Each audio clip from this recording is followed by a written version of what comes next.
Hello students, this is Dr. M. Bhushanam, Assistant Professor in Zoology, Maharani Science College for Women, Bengaluru.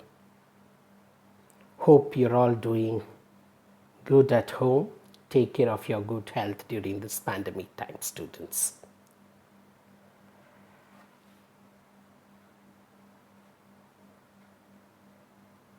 So in today's session, we shall understand another topic related to anatomical evidences of organic evolution, that is, atavism and adaptive radiation. The objective of today's session is to study the role of atavism and adaptive radiation as the anatomical evidences of organic evolution. The content includes the evidences of organic evolution, and in this anatomical evidences that includes atavism and adaptive radiation. Well, students, many scientists have put forth their ideas on the process of organic evolution. Amongst them, Edwin Drinker Cope in 1870 formulated a rule of organic evolution. According to him, evolution favors a steady increase in the body size overall of an organism over a period of time. This is what we find, or this is what we see in the evolution of horse as well as of camel, where there is overall increase in the body size of the organism, which is seen in the evolution of them.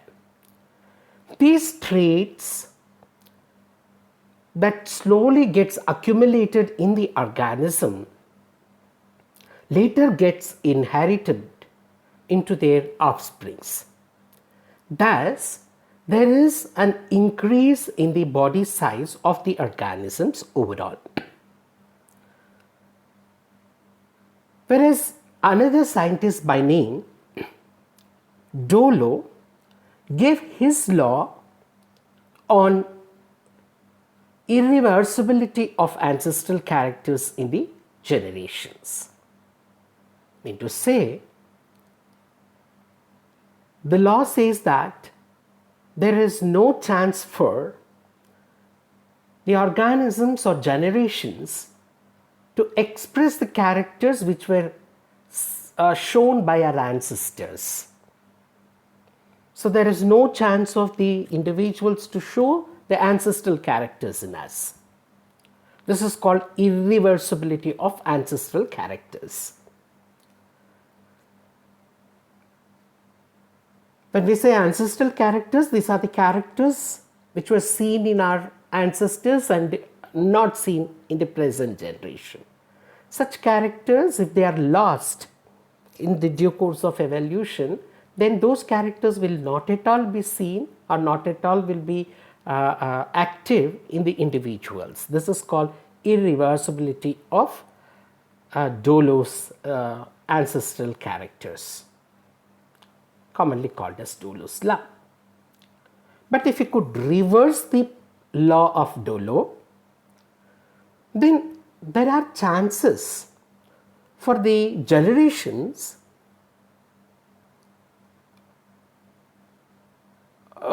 to show the reappearance of the ancestral traits that were lost.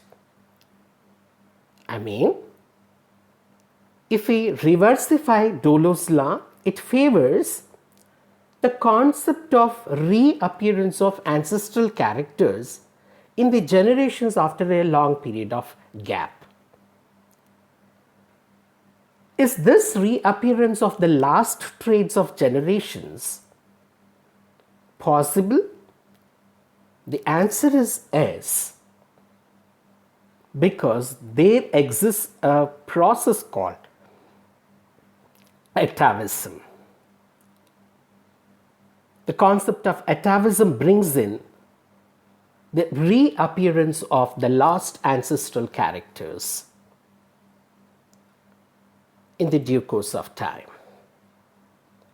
Down in the picture, if you could look at, to the extreme left, there is the example of giraffe showing the long neck, indicating that the organisms tend to accumulate the characters which are adapted or modified. And if you look at towards the extreme right, the Cope's rule says that there is slow increase in the body size of the organisms in the due course of evolution, as we see in the evolution of hares. At the middle, when you look at, the start point is mentioned as old form, from which one generations after the generations, a new character gets adapted, and slowly the ancestor will lose certain of the characters and forms a new form at the other end. And Cope's rule Dollo's rule says that the new form will not show any of the ancestral characters which were seen in the during the course of evolution. But reversibility of Dollo's law, when we look at, the new forms may show the ancestral characters in them. So there is reversible process of the last characters, which we call it as atavism. Hence, atavism is also called as reversion process.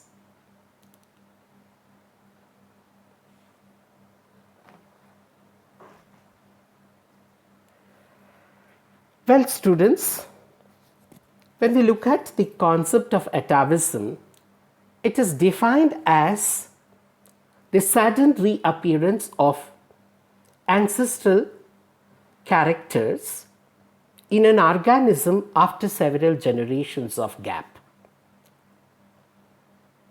Remember here, students,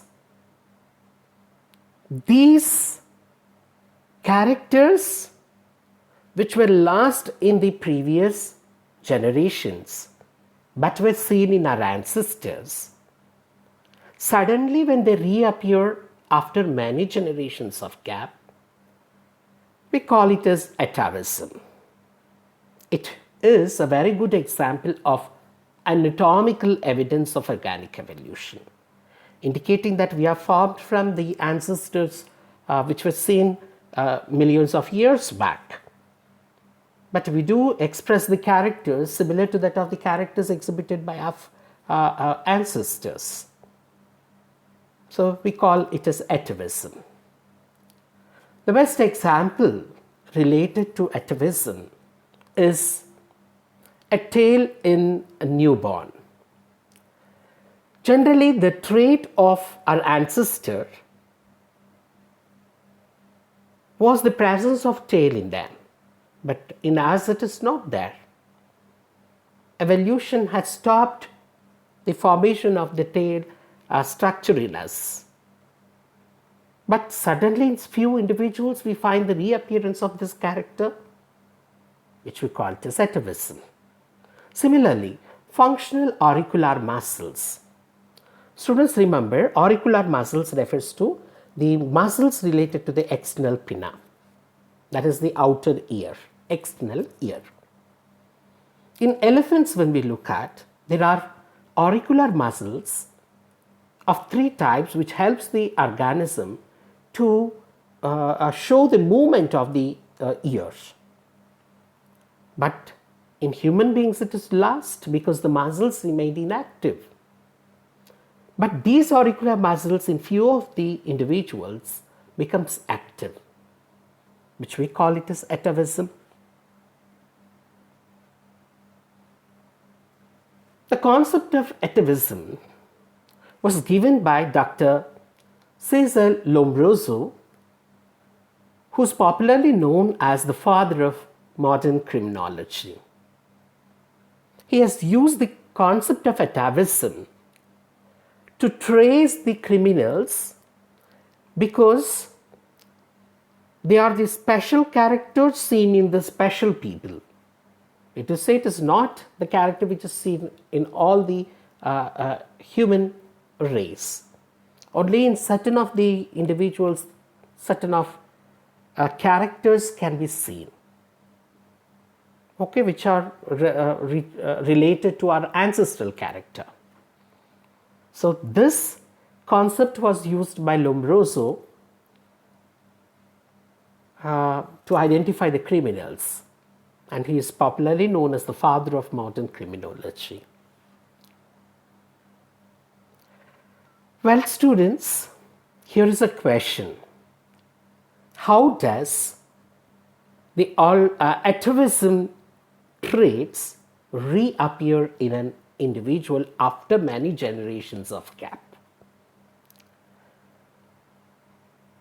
We know that every character of an organism is under the control of genes. Generally, in the due course of time, the natural selection process in the organic evolution will favor certain of adaptive characters in the organisms which enters into a newer environment, showing phenotypic trait loss. That is, there is disappearance of certain of external features. For example, tail in human beings. Remember, the loss of phenotypic traits is related to the genes. We know that the gene is responsible for the characters of the individuals, traits of the individuals. When the phenotypic traits are lost, it otherwise means that the genes corresponding to those phenotypic traits that are lost in the individuals are made inactive. So, the DNA or the gene responsible for the characters that are lost in the individuals are kept in the inactive condition. So, it will be inactive for several years of time. Students, remember, suddenly they may become active due to the environmental favoring conditions. When they suddenly become active due to environmental change, then those particular genic characters which are not seen all these years may appear suddenly. So this is called as reversible of dormant genes. Dormant refers to inactivation. So genes that were inactive all these years started to get activated, and those activated genes will make the last characters to reappear in the individuals. Students, the sudden reappearance of the last characters excuse me, in the generations after a period of gap is called as atavism. When we look at the examples pertaining to the concept of atavism, excuse me. Number one, newborn with a tail in human beings. There are several scientific incidences of human baby being born with a tail, and that tail will contain some part of cartilage, some part of vertebrae in it. We call that short tail as caudal appendage. That's a technical term or medical term that we make use. Students, generally in all human babies, when they grow in the womb of the mother, the loving mother, they show presence of a very short or a small prenatal tail, which is a reversible feature of our evolution. This was the character seen in our ancestors of primates, which were living on the trees, moving from one tree to the other. These genes, which control the growth of the tail, are kept under switch-off condition as the development progress. So when the when the embryo develops into a fetus in the womb of our loving mothers, what happens here is that the genes responsible for the formation of the tail starts becoming slowly switched off condition. It enters into the stage of switch off condition. So the tail which was seen slowly starts disappearing. It is due to reabsorption of the tail part into the tissues of the embryo during the course of development.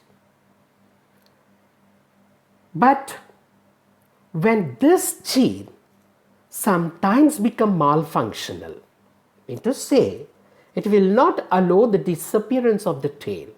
In such case, the gene will make the presence of the tail to get retained in the newborn.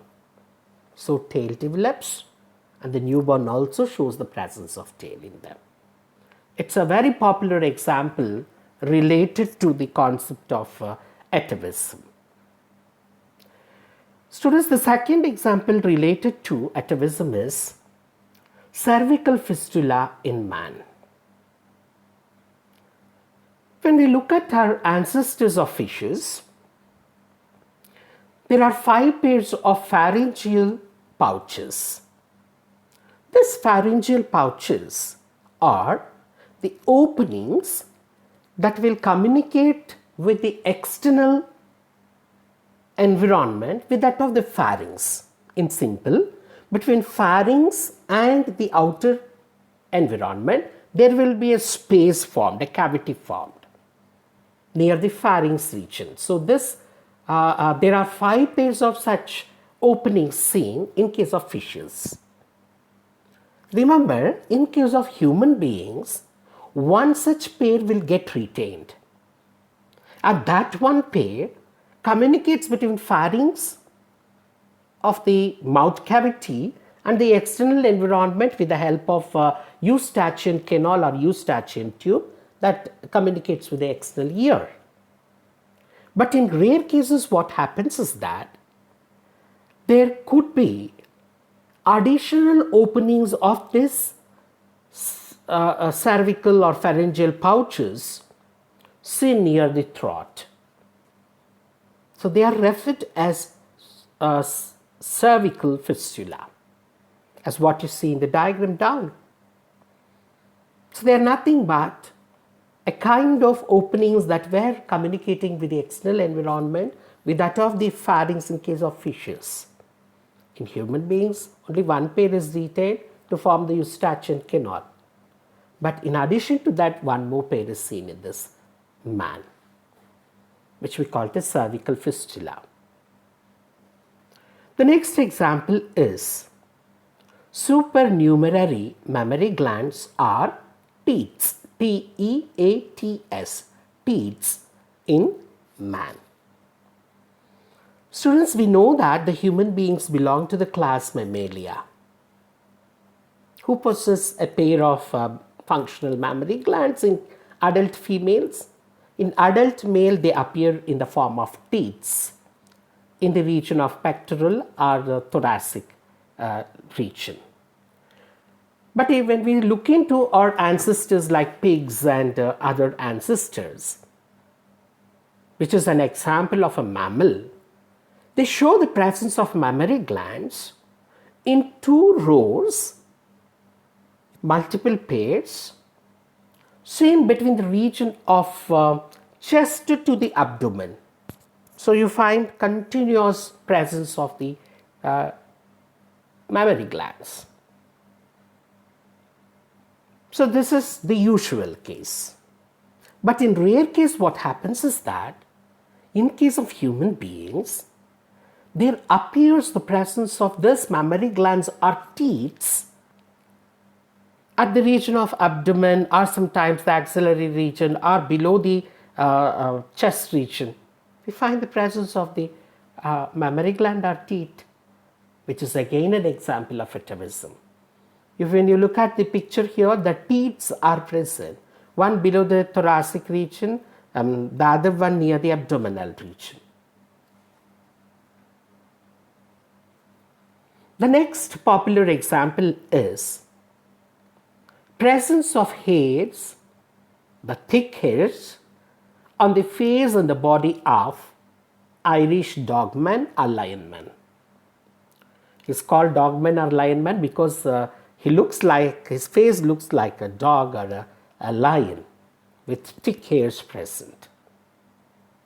We know human beings are characterized with the scanty hair on the body and no hair on the face.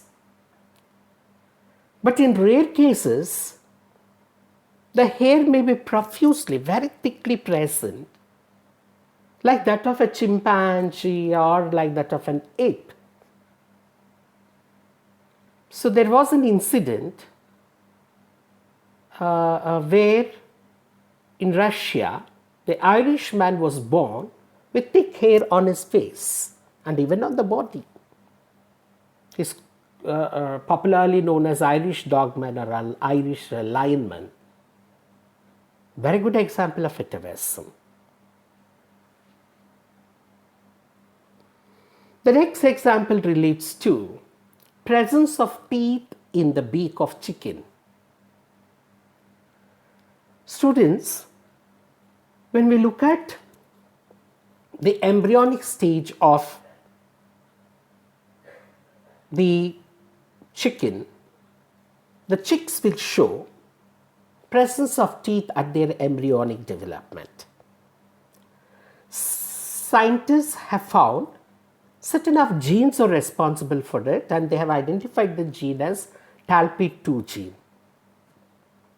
This gene was inactive for about 80 million years in the chicken variety, but they are active during their embryo, the developing stage. So what the scientists done was, they took out the TALP2 gene, which was inactive in the adults, and started incorporating it into the body of a healthy embryo, because the embryos that showed the presence of teeth in their beak are considered to be lethal, mean to say they are harmful. They will not develop into the adults, so the chicken will die during the development stage itself. It will not hatch out. But such gene was incorporated into a healthy chick. They started developing, and all these conditions were prevailing in the laboratory conditions, remember this. They started to find a chick coming out of the egg with the teeth in their beak. The teeth structures were equivalent to the structures of teeth present in the crocodile.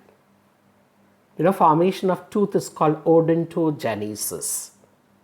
So this experiment proved that the teeth presence in the chicken is again a character of atavism if it happens naturally.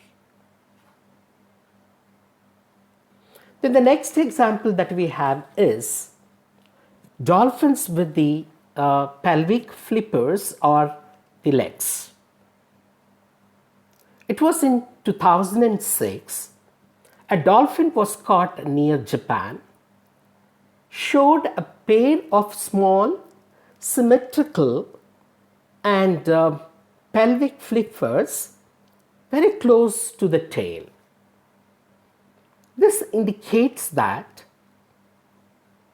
the ancestral dolphins would have had developed these pelvic flippers, and thereby they used to walk on the land. But in the modern dolphins, we don't find these pelvic flippers at all.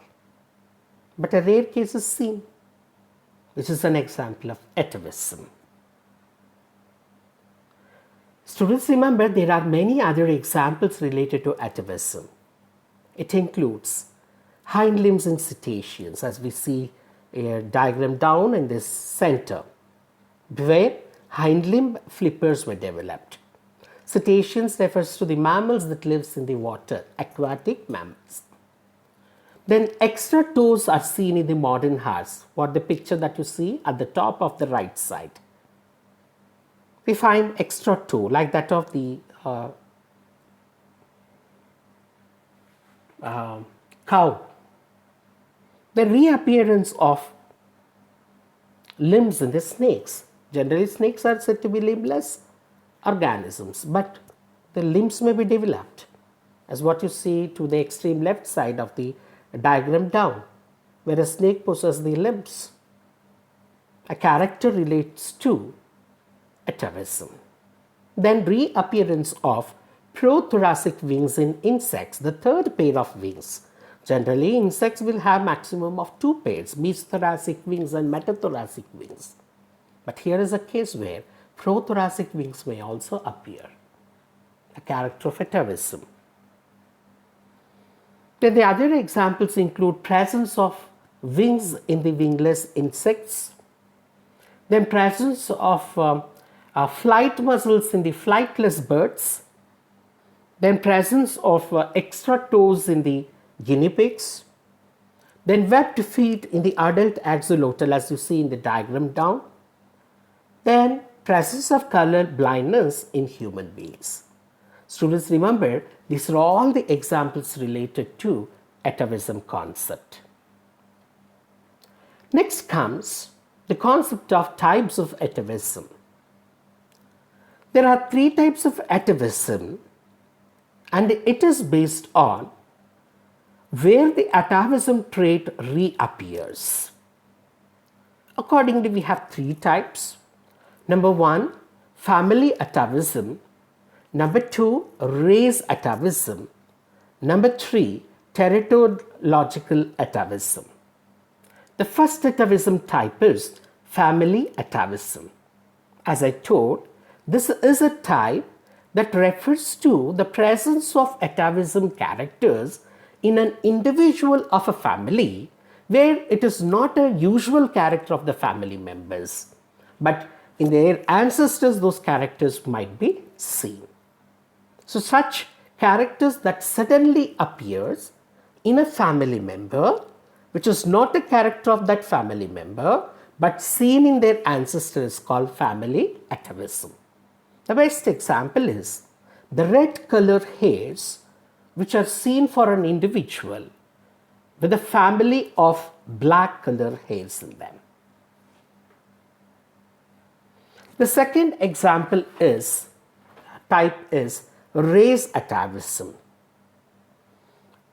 It is a type of the trait which may suddenly reappear in another race of organisms. The character of or character restricted to one race may all of a sudden appear in the the individuals belonging to the other race. The example is Irish dogman or lionman with thick hairs on the face and the body. It's a character of the primates, early primates. But all of a sudden, when it appears, it's not a character of we the human beings, but of apes. But we developed it. The character of race of ape started developing in the race of human beings. It is called race atavism. The third type is teratological atavism. Teratos in Greek refers to devil or demon.